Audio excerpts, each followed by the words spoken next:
If a necromancer approaches you and needs your help, they've probably got a grave problem.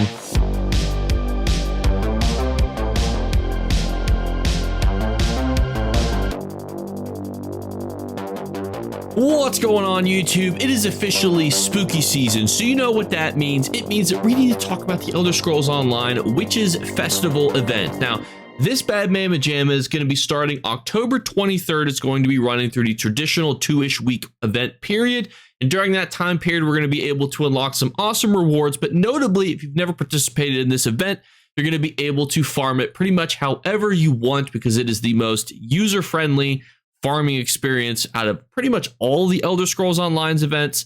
So we're going to talk about rewards, what you need to do, what are the best farms depending on what your goals are, and obviously, with the beautiful thing about this event, there's no DLCs required. So let's jump into it. And this written guide from ESO Hub will also be in the description below, because they always have such good information when it comes to these events. Now, what's the beautiful thing about this event is that you get 100% more experience passively, and you don't have to use anything to get that. If you're like, Jake, what does that even mean? Don't even worry about it. Back in the day, you had to actually use the whistle to get the XP buff during this event. But don't worry about it. It doesn't exist anymore. It's all passive.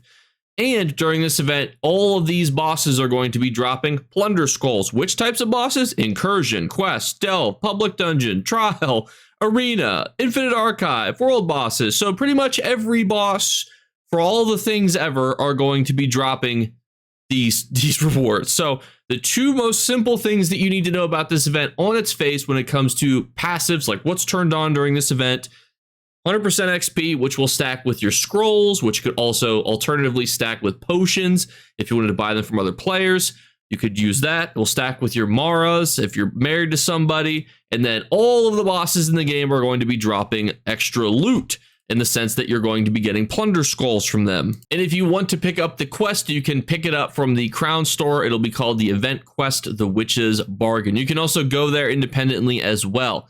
Now, the beautiful thing about this event is it is simplistic. So every event, you should always try to get 2 event tickets per day, especially for these easier events. All you need to do is kill anything at all. You could literally leave a character at a delve boss or world boss that's easy to kill, or just anything anywhere in the Alakir Desert, and just log into them, kill that thing, and you're going to get your 2 event tickets, and you're going to get your golden plunder skull. Now, for those of you who never participated in an event before, there are gold reward boxes and purple reward boxes. Generally, you get 1 gold box per day. That's you logged in, you participated within 24 hours of, the event reset cycle for the day. During the actual 2-week period of the event, you get yourself a gold reward box for logging in on this specific day. But this event is slightly different in the sense that you can actually get multiple gold boxes before you start getting your duplicative purple boxes. The difference is that you get 1 gold per each boss type. So, quick TLDR here. If you kill an incursion boss, a quest boss, delve boss, public dungeon boss, a normal dungeon boss, trial, arena, or infinite archive, and world boss, every single one of those for their first ones will give you a gold box. Quick quiz here. So if I killed a dragon and then I went to the Alakir Desert, am I going to get a gold box, or am I going to get a purple one? Or you're going to get a purple one, because incursions are dragons. Those are the Somerset, Sea Slodes invasions. Those are the dolmens.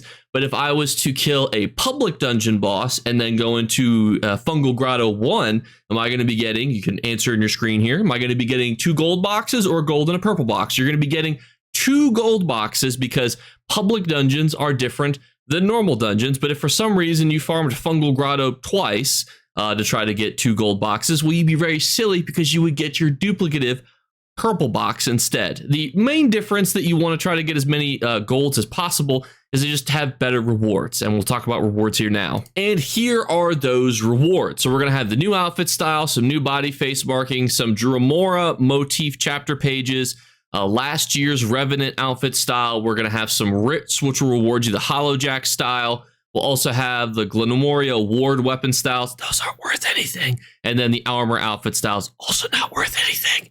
But then you'll also have a chance to get a bunch of alchemy ingredients, themed furnishings. Don't sleep on those. Some of them are worth pretty good money. If you can, I would download an add-on that shows you the value of those as they enter your inventory. Provisioning recipes, which have the chance to give you the Juicer Magooser Bewitched Sugar Skulls.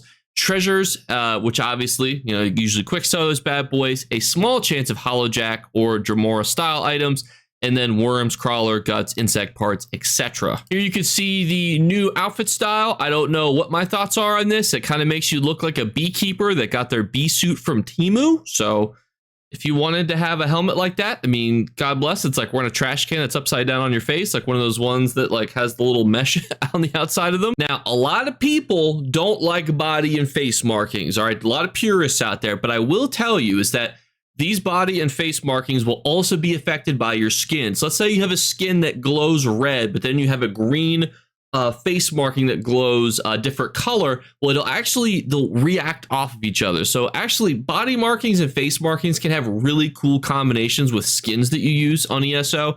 So I know, yeah, people are like, ooh, body, face markings, whatever. I would just experiment with them. You never know. And then this is going to be the new house that is the item that you get for your event tickets. You'll also be able to get some other miscellaneous items during this event. So other collectibles that you can get the Coven, that's 250,000 gold. You just need to have the uninspired harvest meta achievement. You don't need the achievement if you pay with crowns, but I would obviously 250,000 gold is a lot, but it's not a lot. If you're going to be decorating a house that is the true money sink in the game, you can get the Witch's Hat. One of you guys asked about that. All you need to do is 13 Witches Festival writs. And then if you want the witch title, so for some reason you get the hat at 13, but then the title of witch you get at 28. I don't know why you just get a hat at 13. I feel like to be a full-on witch, that's when you get the hat. But anywho, 28 Witches Festival writs gives you the hat. And if you don't know about those, they're just a quest that you can get during this. And you can, if you ever have questions too, you want to go back to the article, you can see what they look like. The Wicked Rich Witch. Oh, I'm losing it. And they're just an item that gets sold. It's easy peasy to do. You get these bad boys. You make some spooky item like any writ. If you're like, Jake, what's a writ? It's just a quest where you make something. These ones, you're going to be crafting Halloween specific consumables. Sometimes you make iron dagger. Sometimes you make full on gear. Sometimes you make pillows. They're all over the place. These will drop from plunder skulls. You can see people are selling them on the market. If you can get the actual achievement, fun fact, any time of the year, you don't have to actually get it during this time of the year. So if you were to do the Witches Festival writs right now, you could actually get the achievement, and therefore you could get the hat. And you see, it looks like the Sorting Hat from Harry Potter. Some other things that you may want to do if you're a completionist is you might want to also do the actual bargains through the Witch Mother. If you're like, Jake, what in the world is all this hoopla? It's very straightforward. You just need to acquire things during the quest. And if you're like, where is she? She's going to be right over here in Glenumbra. There's going to be a nice little festival icon that'll bring you right to her. You do the quest through there, then you can actually get access to a lot of the achievements and things and quests that you're going to be seeing throughout this time period. Really, most of the people who want the actual event stuff, all you need to do is complete the Witches Writs. But there are some other things as well. For example, if you want to get some of the Hollow Jack cool things that were added in the more recent years, then you're going to have to do a little bit more unique items. For example, you can actually go and confront Hollow Jack himself by doing a daily quest. You do the daily quest, go on a bit of a fetch quest, and then you can fight the bad boy with 6.6 million health. So you can get two things from them. You can get the trophy of Lord Hallowjack, but you have to have the pumpkin plunder achievement. Put a pin in that for a moment.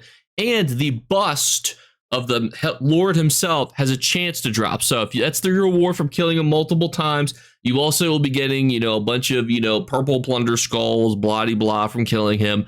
But you have a chance to get the Lord Hallowjack bust. But to actually get the pumpkin plunder achievement, you just have to actually kill him. So by doing that, you will have coincided with that, and you'll get the actual trophy. You can see here, you put his head on a little placard, and you could throw it in your house. Then the bust of him, that's a little golden statue thing that you can then, also put in your house slightly differently. You can also continue to do the Plucking the Crow quest.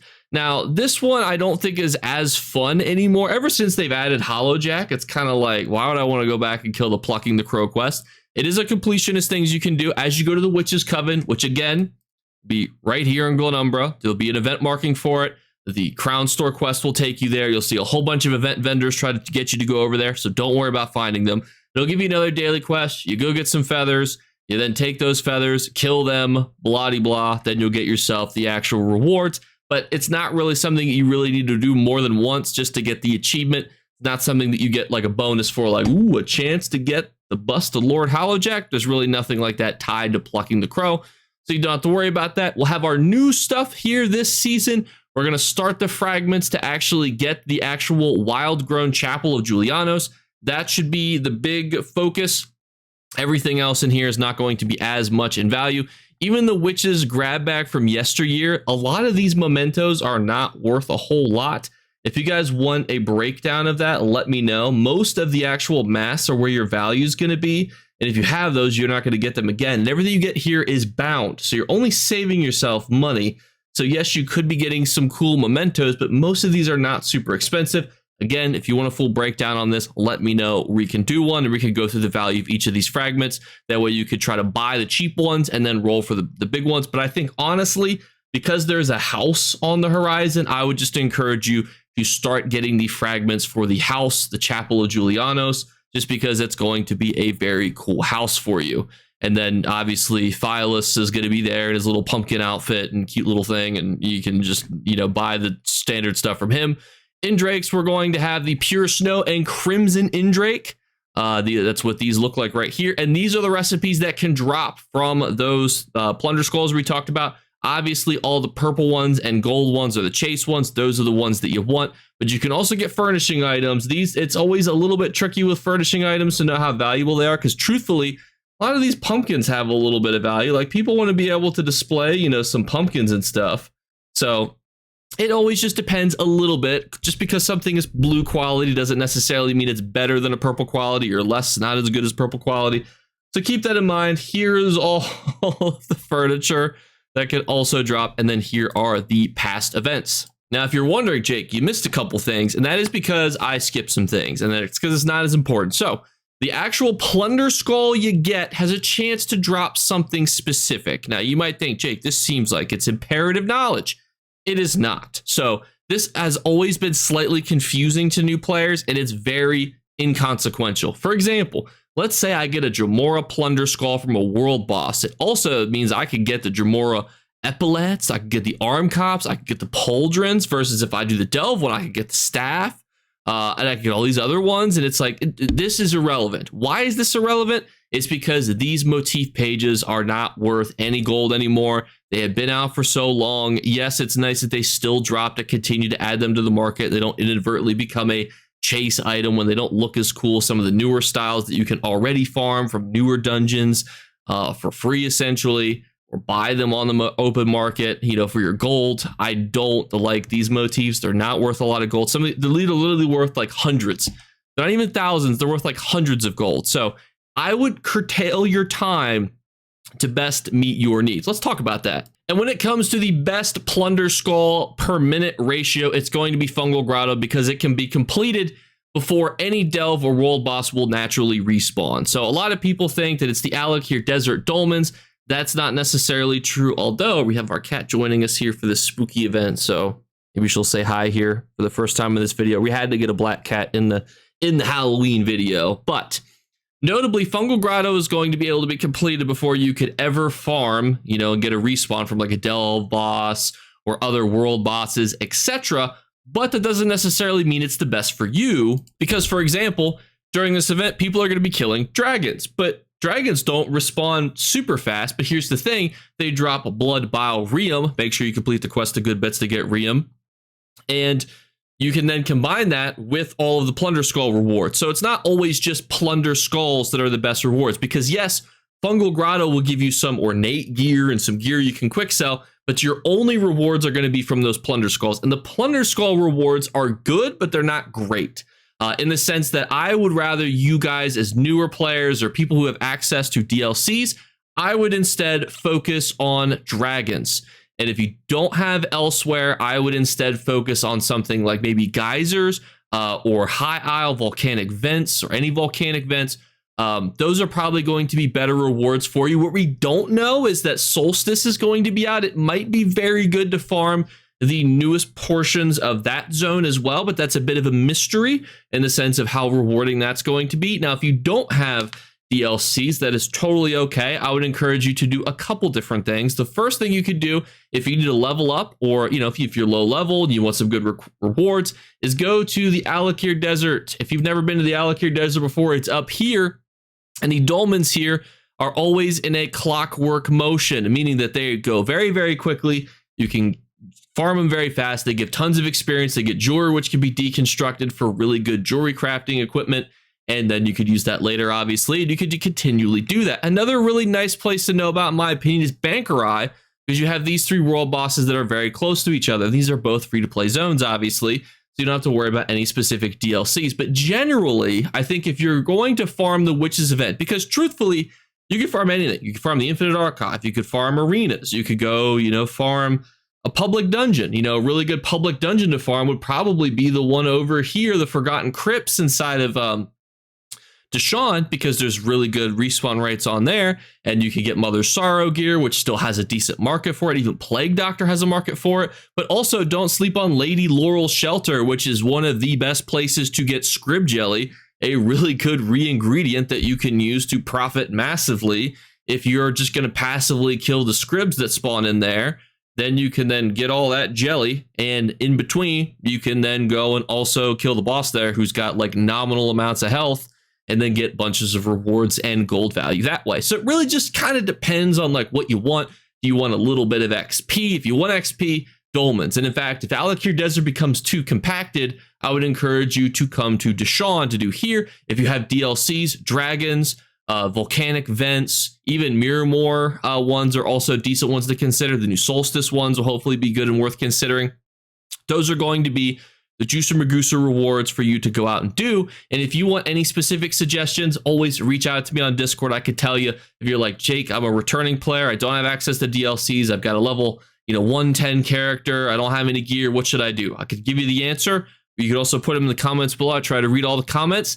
The best way is always Discord, so feel free to join the Discord in the description below as well. But everyone, let me know what you guys will be doing this Halloween event. There's tons of different options, so thank you guys so much again for watching. As always, we're doing our 3 giveaway drawings. We also should have our code refresh very, very soon, because I believe the only codes I have left are all Xbox One, so bear with me if you did win the one for last month. The next one are going to be the same thing, 1 hidden word, 1 random subscriber, and 1 like/comment on there picked through the community tab. That's how it's actually generated. It has a community spotlight that picks people based on how often they comment/like different videos. That's why you could do both of those things for that other drawing. So thank you guys so much again. Have a happy Halloween, and I'll catch you later.